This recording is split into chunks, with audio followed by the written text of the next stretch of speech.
Tonight on The Recall. The battle for playoffs ended this week as the Grizzlies faced their last opponent of the season in Gladiators Legion.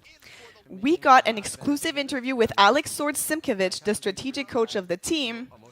We will then show our favorite plays of the season and then end it all with overtime with none other than Blam.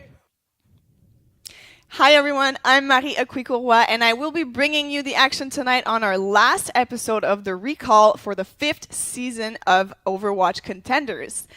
I am joined here on the desk with Isa. Thank you so much for coming back again. Thanks to you, Marie. We will start by asking Isa to explain this background, because you are the one who picked it. So I think people need to know. Yeah, we're here today dressed in black to mourn the the Grizzlies' playoff spot, unfortunately. Yeah, unfortunately. I mean, it's the first season. It's not over forever, but it's over for season one, which is why it is, I said it before, but it is our last show tonight.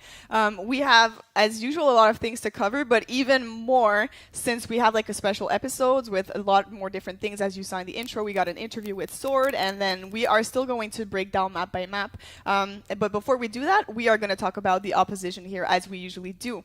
So the opposition for Week 5 was Gladiators Legion, the academy team of LA Gladiators. They came in amazing form this week, Isa. Yeah. We're going to look very quickly at their roster. So we have Blase and Corey as DPS, Gods as Flex, Panker as tanks, and then Pooks and Rolf as supports. So just so you guys know, in order to make playoffs, the Grizzlies needed at least a 3-1. So either 4-0 or 3-1, not a 3-2. Because whichever wins that you get on Oasis, the tiebreaker map, does not count as a win because that would be unfair since it would be a way to get extra wins, right? So you needed a 3-1 or a 4-0. As we usually mention, this show is not spoiler-free.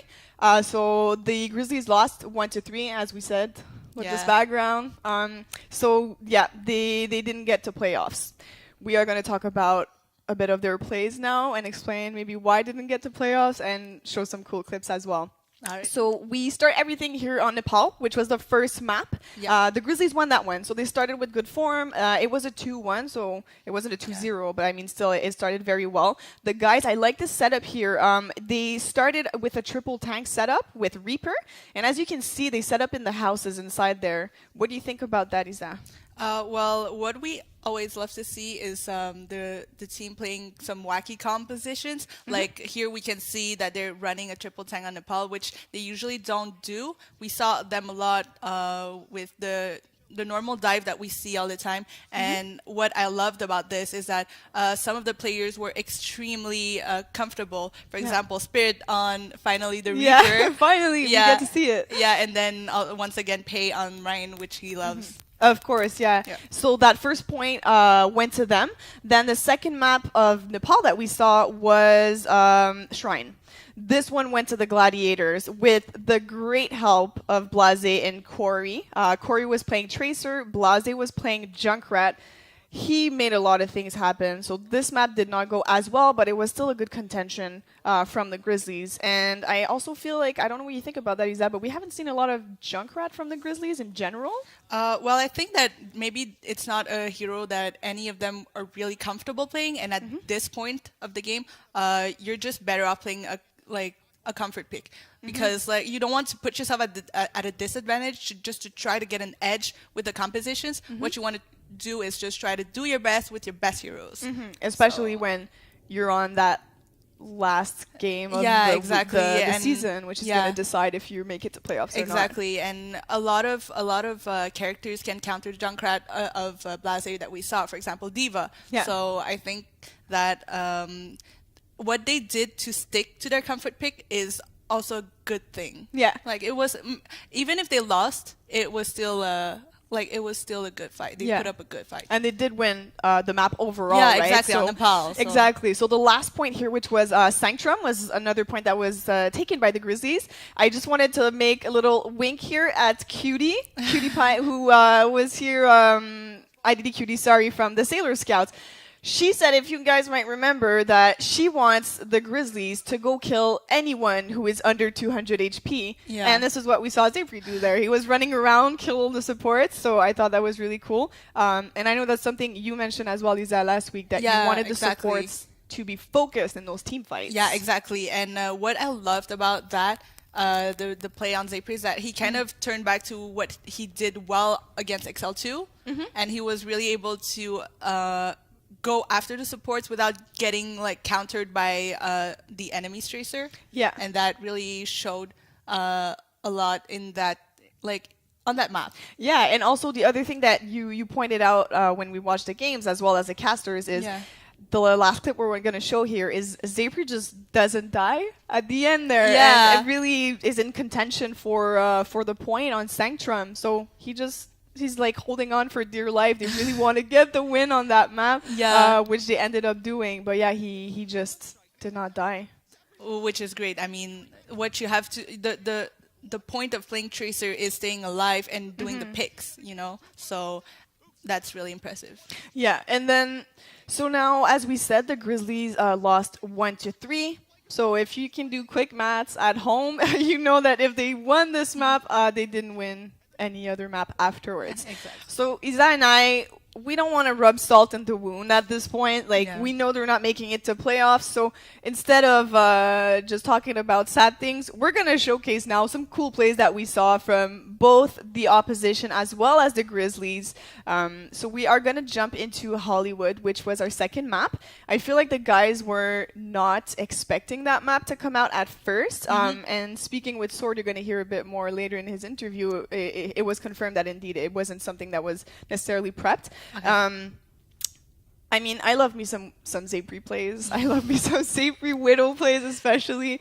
So, I mean, we saw a lot of cool plays here from him. And just a fun fact for you. When I did overtime with Dahan, he said that if he could delete any character from the game, it would be Widow.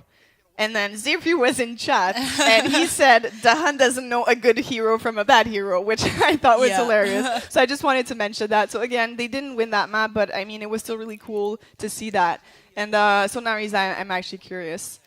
If you could delete anyone from the game, so one character, if you could delete one hero. As of right now, it has to be Brigitte.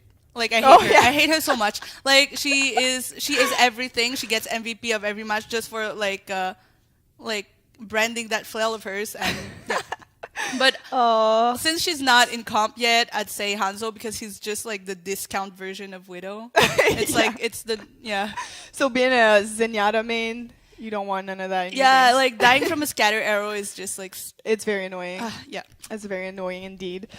So we also saw, we're going to see here a really cool 3K from Graceful on Diva. Sadly enough, it wasn't showing his screen, but you can see in the feed that he got that kill. I was very happy to see that and see him back on the hero. We also see him a little bit later on going in. Right now, you're going to see him killing people. As Baby Diva, killing people with the Bunny Blaster. So I think that was very hilarious. And then the last clip that we were going to show is that you sent this to me last night, and you were like, oh my god, this play is amazing. Yeah.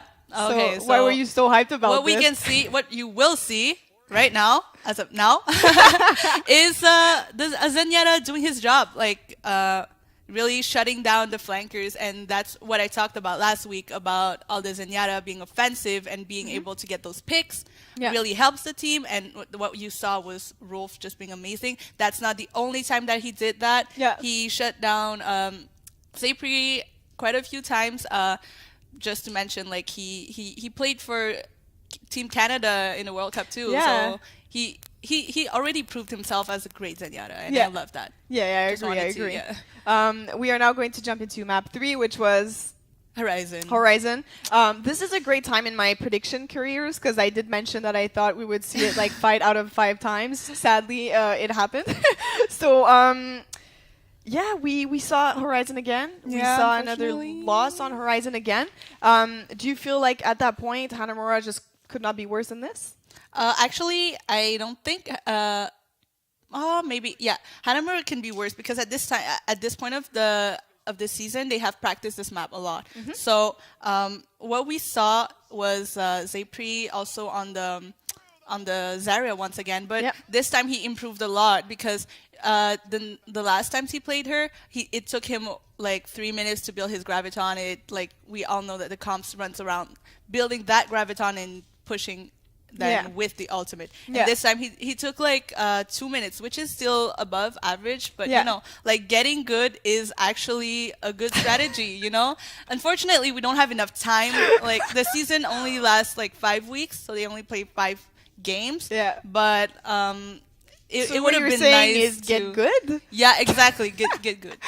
Okay, Spirit, you're amazing, dude. Yeah, you're really good. Yeah, you really like. It's just he really improved on like three match. Yeah. We saw improvement, like clear improvement. So. Yeah, and speaking of Spirit, who I love, we're gonna now watch a little clip of Corey being a creeper in the backline on Tracer, and he never gets punished. And then look what happens. Oh hey, you got wrecked by Spirit on Tracer. I wanted to show that because I know the casters are always saying that Zepri is the better Tracer, which like of course it's his main character, but Spirit is amazing on Tracer. Yeah, he can hold his own too. So. Exactly. So we're not going to spend more time on Horizon because I can't see this map anymore, guys. I just can't. Hopefully Season 2 is going to be a different map pool. I'm guessing it will be. So now we're going to get into the last map. Again, a win of Gladiators, which was Junkertown. Getting there, I mean, the chances of getting to playoffs are not possible. Yeah, so the thing is, you already know that you lost, so I'm guessing this probably affected the mindset going in. But I mean, I still feel like the guys kind of gave it their all.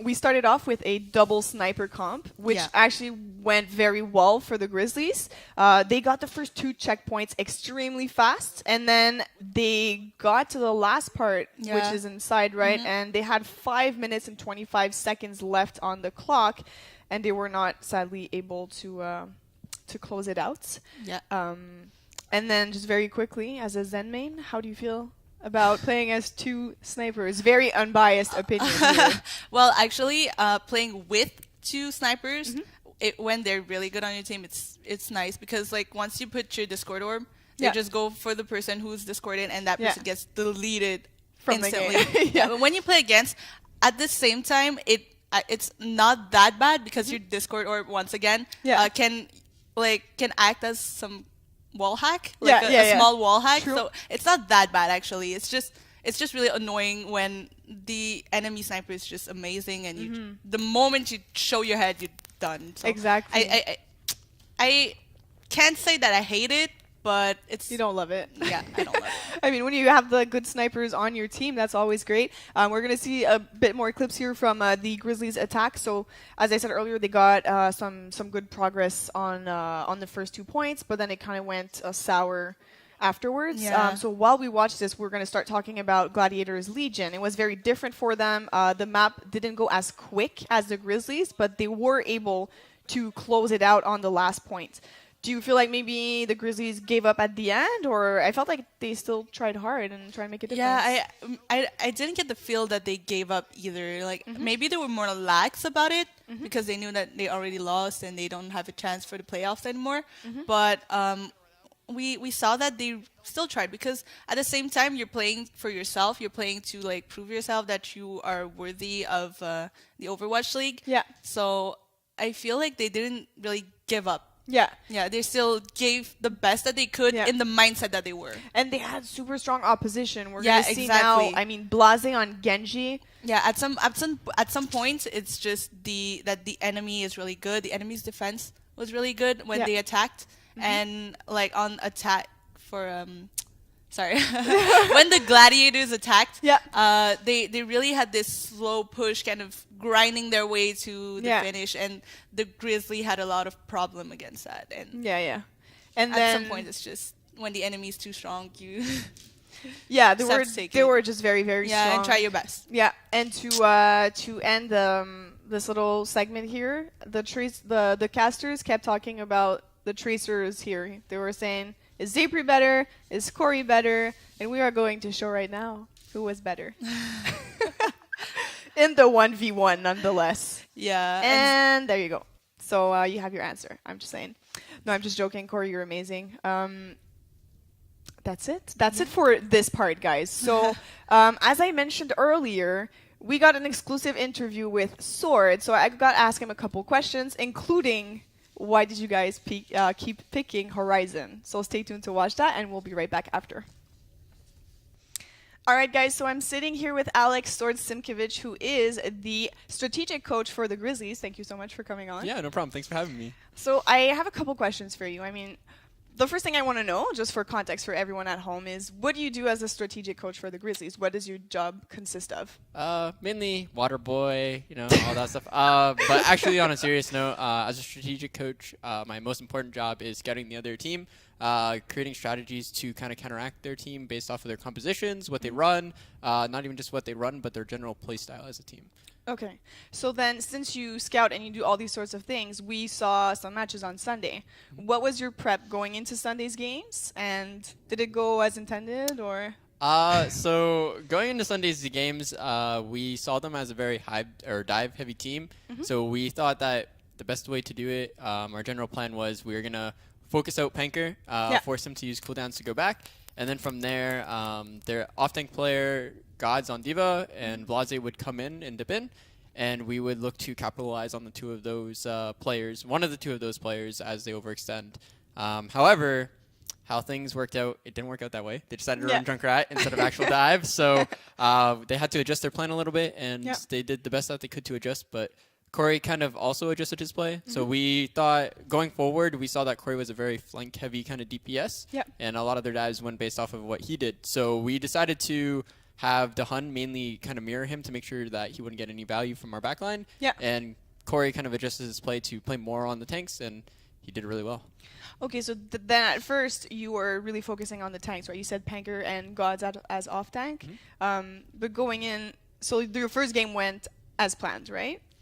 To a degree, yeah. To a degree. I mean, first game was good. So, I mean, I'm just going to jump into the third map. I'm pretty sure you were expecting this. I just have to ask, like, honestly, a lot of people have been pointing this out. Is there a reason why you guys keep picking Horizon all the time?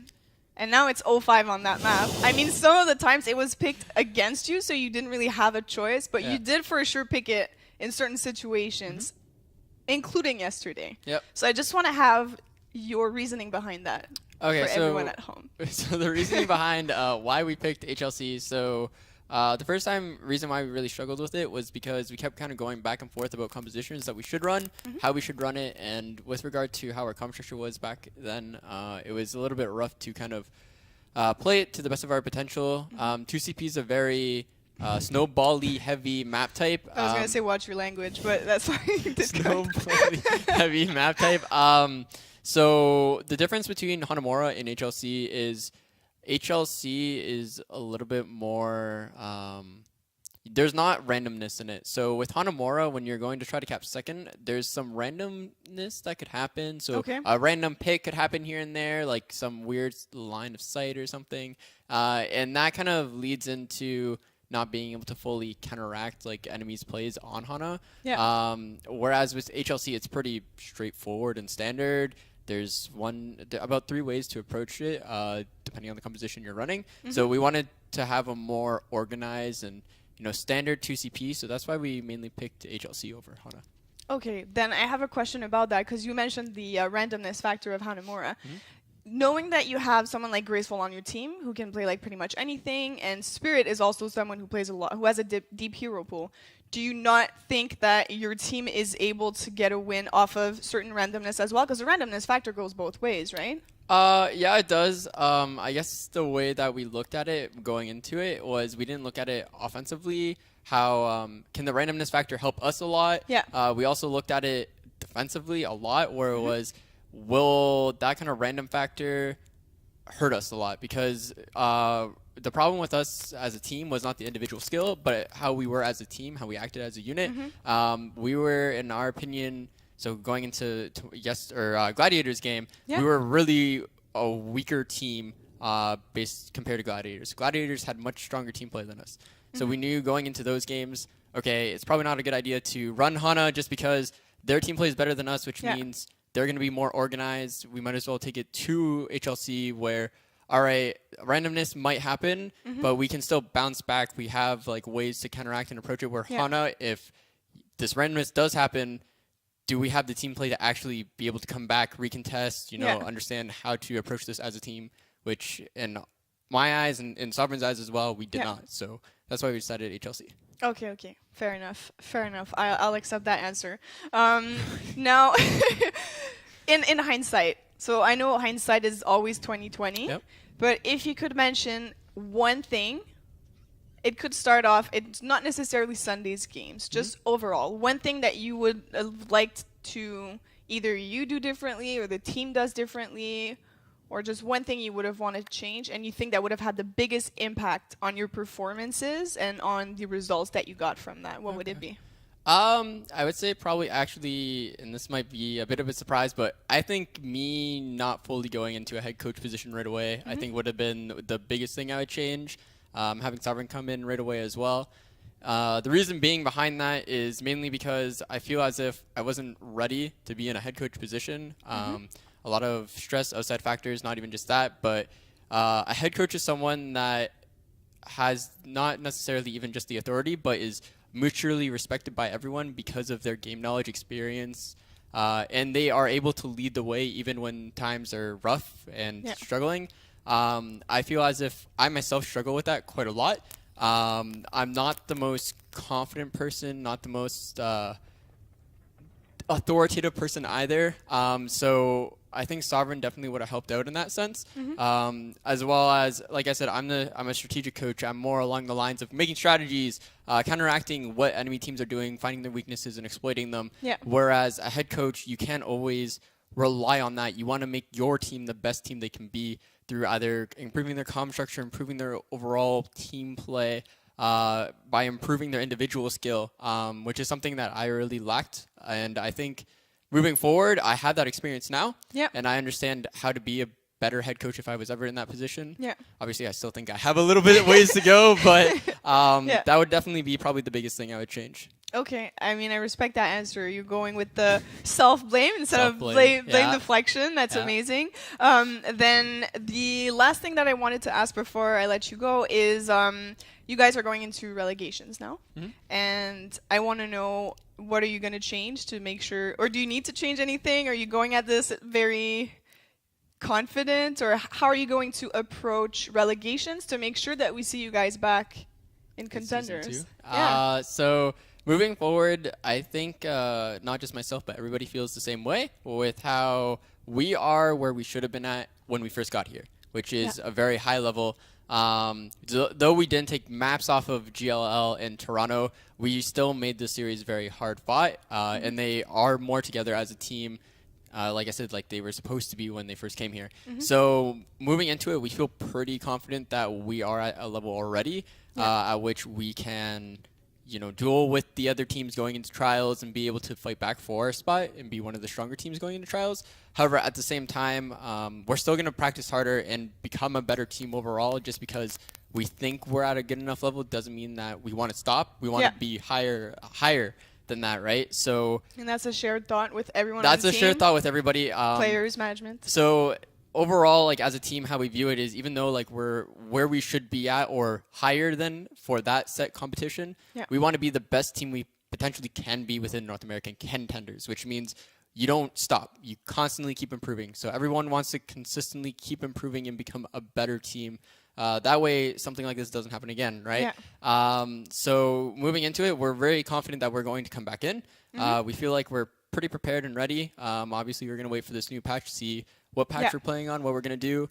And then from there, we're going to kind of just do our best to fight. But at the same time, though we're confident, we want to make sure that we're not overconfident like we were in our first two matches. And we're going to go in with enough confidence that we're going to win, but enough humility to make sure that we don't underestimate our opponents. So are you hoping that you guys are going to make it out, or you're saying here right now that you are going to make it out? I'm going to say here right now that I believe we are going to make it out. And if we don't, well, I guess my head's coming off, but I'm very confident that they are where they need to be. And they are very strong individual players. And I think as a team, you haven't seen really anything from them yet. And going into relegation, so trials, and even next season, because I feel as if we will qualify for next season, you're going to see a much different team and a team that you should have seen for this first season. Someone clip this and send it to us and just send it back to Sword when relegations are over. Thank you so much for coming on. I mean, we could go at this for like a million hours, but I know you're a busy guy doing busy things, so I'm going to let you go. But thank you so much for coming on the desk. No problem. Like I said, thanks for having me. It was a blast answering a few questions, but yeah, thanks. Awesome. And after this insight from Sword, we are back at the desk. It was really great talking with him. Yeah, I'm really glad to be able to have some insight from someone in the actual team. Yeah, of course. At first we didn't get people on the desk because, of course, it's to break down plays and they can't give up strategies. But just getting some information like that, I think is very interesting, and he explains it very well. Also. So now, guys, we are going to cut into just a recap from the games from Sunday. So as you can see on screen, we had almost a week of perfect 4-0s, except for the Grizzlies and the Gladiators Legion that we just talked about. So last night, Leftovers went 0-4 against Exalto Academy, and Mayhem Academy went 0-4 against Toronto Esports, which I think was kind of expected from the squad. Quickly again, we're going to look at the scoreboard for week 5 here for the Group A. So congratulations to the top 4 team who are making it to the playoffs. So we have Toronto Esports in first place, Gladiators Legion in second place, XL2 Academy in third place, and Mayhem Academy in the 4th place. Then we're just going to show you guys the Group B. So Group B is not decided yet because they play their matches tonight. But you can still look just at the standing right now. So we have Fusion University, who's a very, very strong team, who are now in the first spot. I mean, these guys have Alarm and Who Are You on the team, who previously played for Lunatic High. So yeah. Another player who's from Lunatic High that we all know is like Ryu Jae Hong and people like that. So yeah, exactly. So, you know, these guys are strong. A lot of players are deserving to be on Overwatch League teams here. In second spot right now, as I said, it's not decided yet, but we have Envision, Optic Academy, and NRG Esports. Simplicity can still make it into the playoffs, but for bye week, they are 0-16. So I think it's bye-bye for bye week. Sorry. And don't miss the matchup of Group B tonight at 9 p.m., guys. We have the top 2 squads going up against each other. So Fusion Academy against Envision. So watch that on the Contenders Twitch channel. So it's at 9 p.m. EST. It's going to be a very good matchup. We're now going to go into a couple discussion topics. So, Isa, I wanted to ask you very quickly, so 1 point each. Just Contenders overall. If you could give me what was your favorite thing and maybe something to work on for Season 2, what would it be?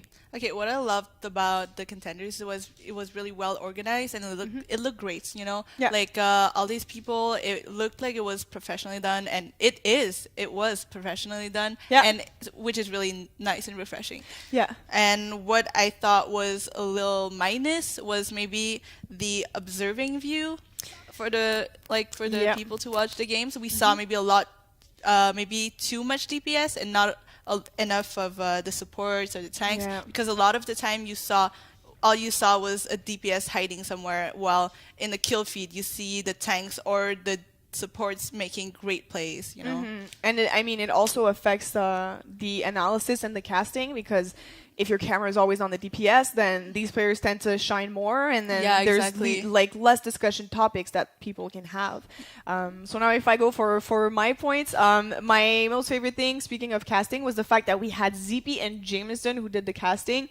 These two guys are amazing. They casted the World Championship as well, the World Cup. True. ZP, a lot of people were expecting him to be in the actual Overwatch League for casting. So I was very happy to see him. Also, it was good because they didn't have an analysis, they did both casting and the analysis desk, whereas in EU Contenders, they had 2 different spots for that. So that must have been a bit hard, and maybe something to work on. I mean, the stats on the website were not always correct. A few mistakes were made. Yeah, mistakes were made, let's say that. So we had to go and manually count some different map wins and differentials. So the rules were maybe not as clear on the website. So that's something that I'd like to see worked on for maybe next season. Okay, this is my favorite part. This is my favorite part of the show. We are going to show our favorite plays of the season. So just to end this now, we decided on our favorite plays from week 1 to 4, because week 5, we just broke it down. And we're now going to show our favorite plays from week 1. So we have Spirit here on the McCree on Numbani. I'm pretty sure most people remember this play. Yeah, and he killed a lot of people. He was really able to land those shots, which is really important when you play McCree. Yeah. And there was also a lot of support from the Sombra. Like, we talked a lot about the Sombra in the first week. Yeah. And that was one of the great plays. If you were able to be consistent with the Sombra like this, she Yeah. would be a great pick. Exactly. And then Spirit is he's just so comfortable on the McCree. Yeah. He's just pocket sanding people left and right.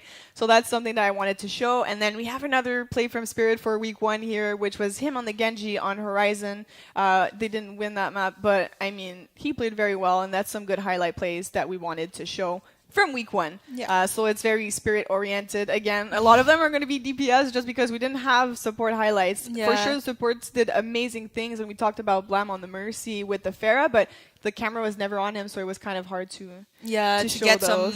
some like replays. Exactly. And then for week 2, when we went up against Mayhem Academy, so I mean, this is my favorite play. When I decided to talk about our favorite plays, this right here was the first thing that came to mind. So Zapri is doing a literal dive on the Mercy, not like a dive comp. He's just diving in the air and recalling back as Tracer. And you can now see him on the Widowmaker as well.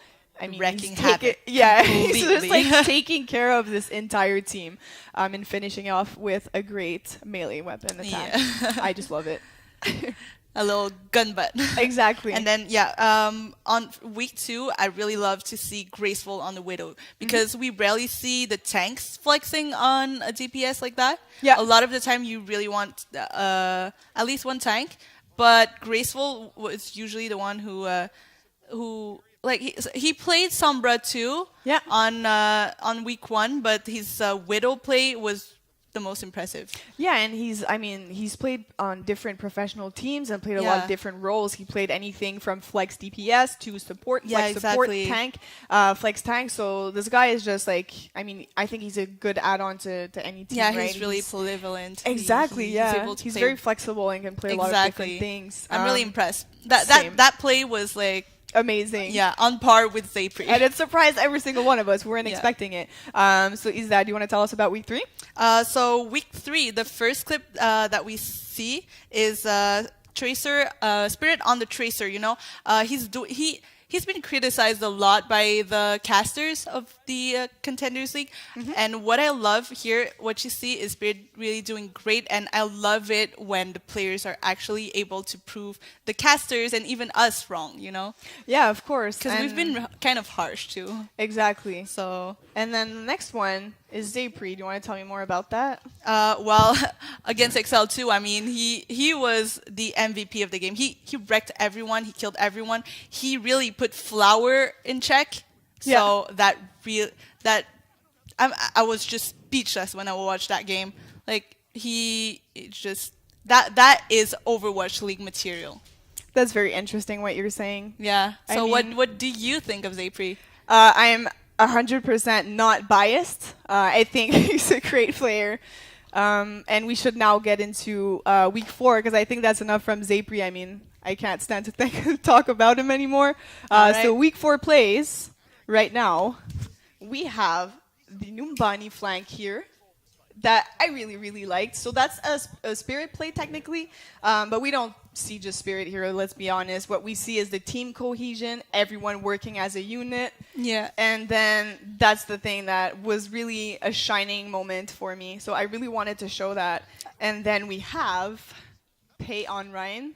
I know you like a lot of Ryan plays here, and you're the one who's been talking to us about Pay the most. Yeah, I really love having a good tank on the team because as a support player myself, it's really fun to have someone who you can kind of count on and they can count on you. You have this like relationship between support, tank, and pretty much everyone. And it's just great to see like the tanks playing a character they are really comfortable on because a lot of the time here, you know, we all know that the meta is the dive and you have to play pay on the Winston.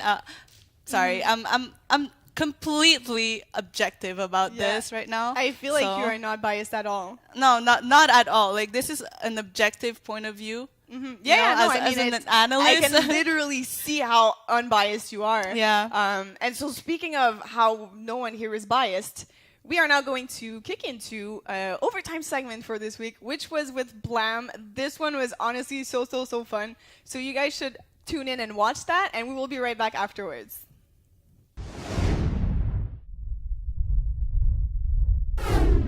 Hi everyone, Akuiko here. I am back at the apartment again this week for another overtime segment. We are going to be meeting with Blam and we're going to do a special activity here. I'm going to hope I get a win this week. Taylor Forrest is the flex support for the Grizzlies. His gamer tag is Blam, he's from Maryland, and he played the Highlander format of Team Fortress 2 competitively before playing Overwatch, so he's no stranger to character-based FPS games. He started Overwatch in beta and was part of the initial roster of Kungarna. Hey everyone, so I am sitting here with Blam at his apartment. Thank you for having me here, even though I invited myself. We are going to be playing the Whisper Challenge today. So the Whisper Challenge is we are going to take turns wearing a headset with loud music on. When you have the headset on, the other person is going to have to read sentences off of their cards, and then the person that has the headset on has to try and guess what the other one is saying. You can only say the sentence twice. Okay.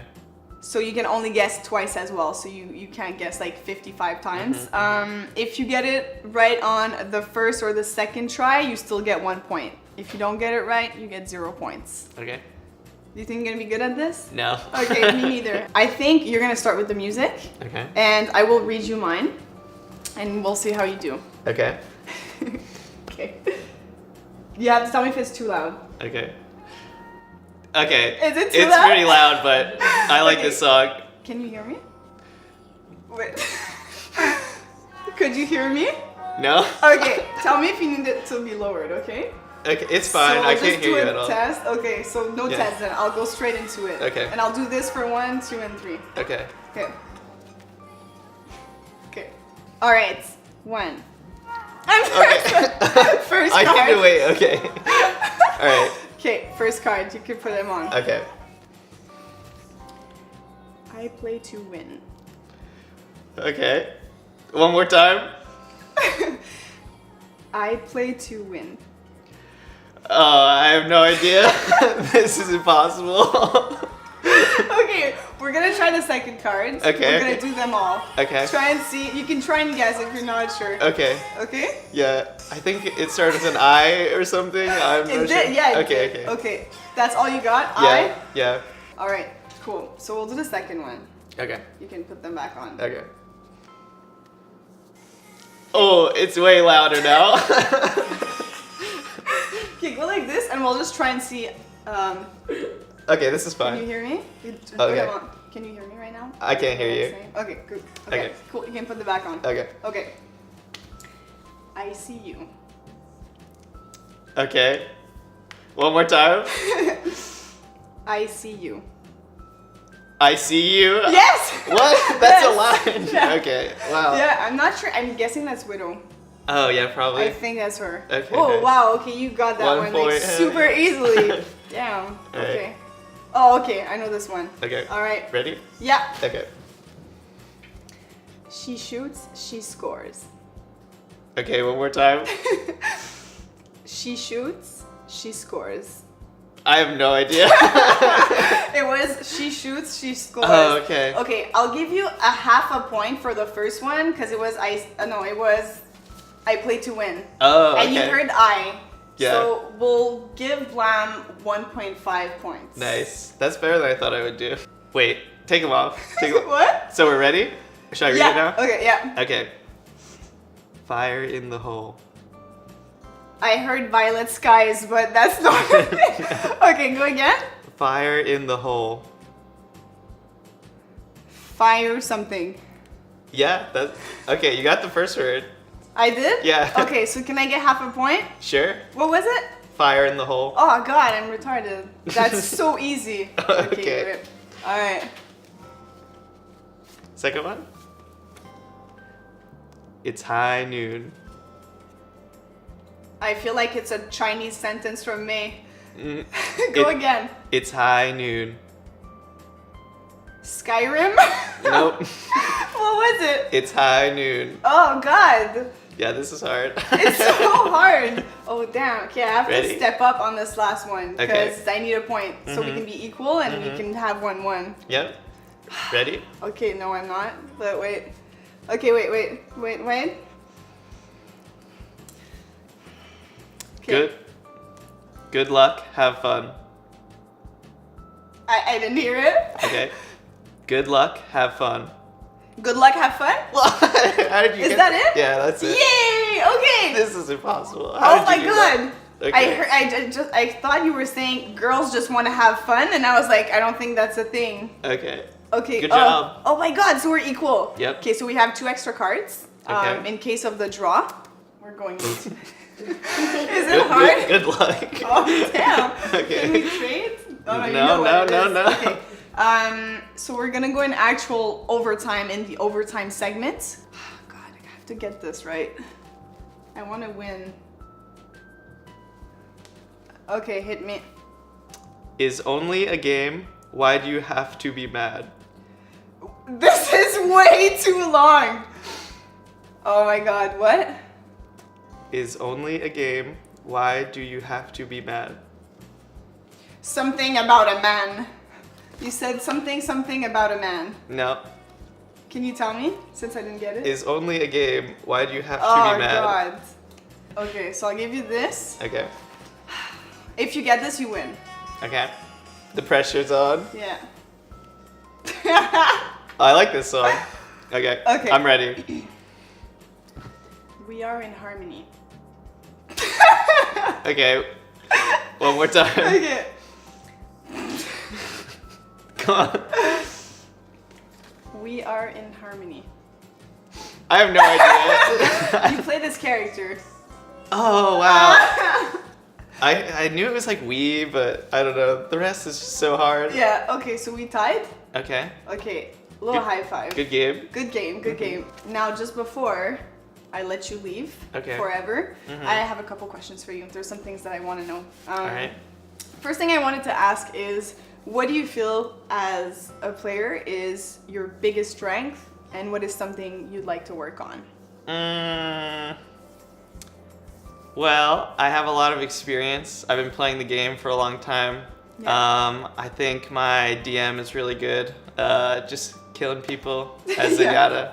gotta. My biggest weakness, right now, I guess I'm kind of struggling adapting to like all the new changes. Especially Sombra is giving me a lot of trouble, so I guess that's like Yeah. my one weakness right now. But I'm working on it, you know. Do you want to try and play Sombra as flex support, or is you having a hard time playing This is a whole against her? nother conversation Yeah. because Sombra used to be my character Okay. and they changed her and now Yeah. she's a DPS character and I'm just upset because Okay. I used to play Sombra and now she just owns me and I can't play her anymore. So So you're it's just- just messed up. Okay. So, I was wondering, when you approach a very good team or when you approach a less good team, do you have a different mindset going into the game, or you approach every single game as if they were the same? I think I approach all the games as if they're the same. Yeah, I just want to be as prepared as possible, you know, do my best. Yeah. Also, the last question I wanted to ask you is, why did you pick Blam as your gamer tag? Okay. So my first like competitive shooter that I really fell in love with was Halo 3. Yeah. And the word just has to do with that game. It's like related. You That's don't pretty much remember it. what Yeah. it was for? I kind of remember, but not really. So you can just Google it. Yeah. I don't know. So how long have you had that gamer tag? A while, you know. So you I don't know changed exactly. it? I just went by Taylor like a long time ago, but Okay. then I needed a gamer tag, I guess. So I made it that. Awesome. Well, thank you so much for coming on and doing the challenge with me.